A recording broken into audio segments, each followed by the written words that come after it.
Donc sur une exploitation avicole de canards, le canard arrive à un jour du couvoir où il est mis dans un bâtiment chauffé à 37 degrés, chaleur corporelle. Pourquoi? Pour recréer les mêmes conditions que dans l'œuf, quoi. Ça, c'est le premier âge. Deuxième âge, on le transporte sur les bâtiments d'élevage qui est ici, qu'on peut voir ici. Et là, particularité du bâtiment d'élevage, de ce bâtiment d'élevage, c'est qu'il a ça lui donne accès à des parcours extérieurs, comme on peut le voir ici, où chaque canard a 5 mètres carrés par canard. Donc ça permet aux canards d'aller brouter à l'extérieur, dans les parcs, comme on peut le voir, d'avoir un accès libre. Il vient dans les bâtiments quand il veut. Dans l'alimentation du canard, c'est du maïs, c'est surtout à base de maïs, qui est à 100% du sud-ouest. Pour avoir l'IGP sud-ouest, je rappelle l'IGP sud-ouest, c'est indication géographiquement protégée.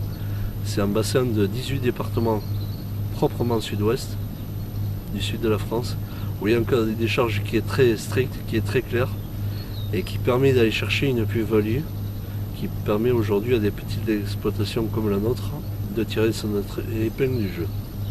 Les canards ont obligation d'être sur les parcours à l'âge de 50 jours. Mais nous, on les met à 21 jours dans ces bâtiments-là, et quasiment à 22 jours, ils vont sur ces parcours se dégourdir la part. C'est ce qui fera vraiment une viande de qualité, avec vraiment de bons engrais qui seront fermes. Donc ça, c'est une obligation aussi de l'IGP. Ils seront placés en gavage à l'âge de 80 jours. Donc ça veut dire jusqu'à 80 jours, ils seront dans les parcours tous les jours, qu'il pleuve, qu'il vente ou qu'il neige. La sécurité au niveau des pavières, aujourd'hui là on le voit sur ce bâtiment-là, c'est un bâtiment qui a été en fait doublé.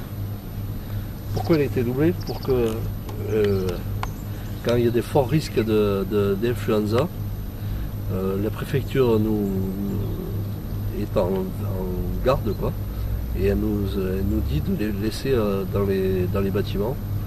Donc là aujourd'hui par exemple ils sont tous dehors. Demain s'il y a un gros risque, on est capable de les laisser tous dedans avec vraiment des conditions optimum pour qu'ils soient bien à l'intérieur. En gros qu'ils ne se marchent pas dessus et qu'ils aient quasiment le double de ce qu'ils auraient besoin d'avoir. Ils ont quasiment en surface le double. Et on a dû installer des sas sanitaires qui permettent aux gens qui viennent de l'extérieur, qui vont d'élevage en élevage, de se changer, de se vêtir uniquement de l'exploitation. Alors les camions qui viennent d'intervenir, que ce soit pour chercher les canards, mais aussi ceux qui viennent livrer l'aliment ou la farine de gavage, ils ont obligation aujourd'hui d'être nettoyés et désinfectés. Après, une fois que les 80 jours sont passés, donc 80 jours minimum, je dis bien minimum, après ça peut aller à 90 jours, c'est pas un souci, mais il faut vraiment qu'il y ait 80 jours minimum, sinon on perd l'IGP sud-ouest. Et là après on peut les transférer dans le bâtiment de gavage qui est la dernière étape de la vie du canard. Et là ils seront gavés au minimum 11 jours d'affilée avec deux gavages, un gavage le matin, un gavage le soir. Et là aussi obligation d'avoir la farine de maïs. Là c'est que de la farine de maïs là-dessus, qui est aussi maïs du sud-ouest. On ne peut pas en mettre si le maïs n'est pas certifié sud-ouest, on ne peut pas en mettre. Voilà. On a été obligé de doubler la surface des bâtiments, qui a amené un coût par rapport à l'influenza supérieur. Donc on va essayer de récupérer ce coût-là, de répercuter ce coût qui nous fait une moins-value au final, quoi. Donc il faut qu'on retrouve les marges qu'on avait avant. L'idée c'est sur toutes les pièces de canard, que ce soit le foie gras bien sûr, c'est celui qui va être le plus impacté, mais pas que, sur toutes les pièces, de faire passer une hausse sur toutes les pièces. C'est ce qui est en train de se faire d'ailleurs, c'est ce qui s'est déjà fait, et c'est ça où on perd la production dans le sud-ouest.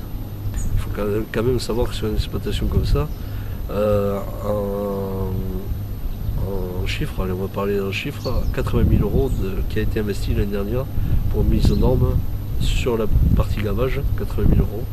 Et sur la partie élevage, 160 000 euros. Donc c'est quand même des grosses sommes. Et on ne peut pas les supporter nous tout seuls. On a eu 30% à peu près d'aide de l'Europe, mais des aides avec des contreparties qui sont quand même grosses, quoi.